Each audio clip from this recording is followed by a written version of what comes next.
gives you a grade. I got a 90 last night. I felt good. I came into the world today saying I passed.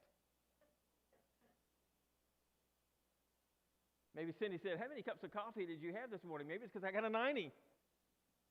For this student, I'm not used to 90s. Pretty exciting.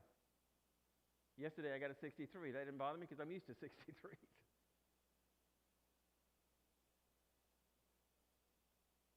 How many of you, before I get started and I compare Christ's love with the church, maybe inside right now are saying, preacher, it might be me.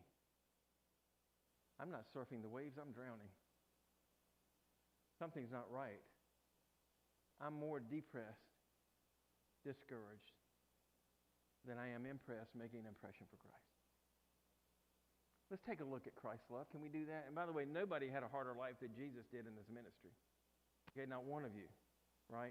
Because every single day somebody was out to get Jesus. And you may think somebody's out to get you, but that's not true, right? Even though the spiritual warfare is real. And I wrote here, my first thing is I talk about how Christ loved the church. And I put, I thank God that He loves me enough that He's a provider. And immediately my mind went back to Hagar.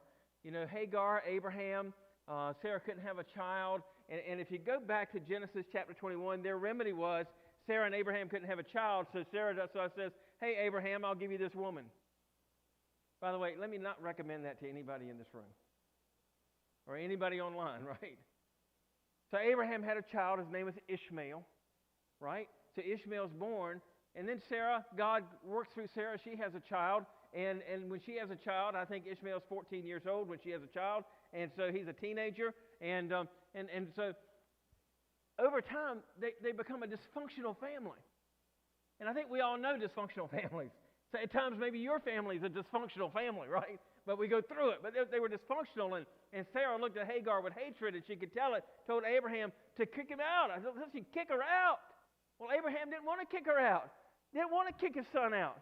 But God gave him permission to do it. And I've often wondered about this. I've often wondered why Abraham only gave her one bottle of water.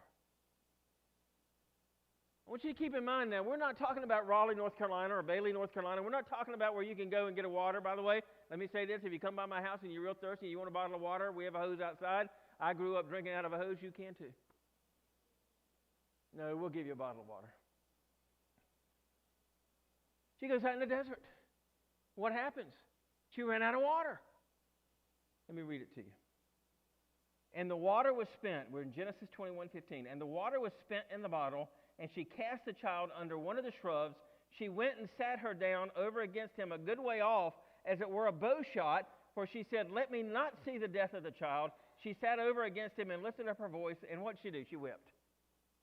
So this is a hopeless situation. She's been kicked out of her house. She's been disowned. She's sitting in the desert. She has no water. She has no food. She has no provision. She's out there, and she says, I can't watch Ishmael die. She puts him under a bush, if you would. And then she goes about a bow's length because she doesn't want to see him die. He's so thirsty. She knows he's going to die. She goes over and she cries. Now, what do you think? Wouldn't you cry? She has nothing. She's homeless. She has no provision. She's out there. She's just saying, okay, I'm getting ready to die, but I don't want to watch my son die. I want you to get the hopelessness of the situation. And the reason I'm giving you this is because maybe your home, you feel like it's hopeless.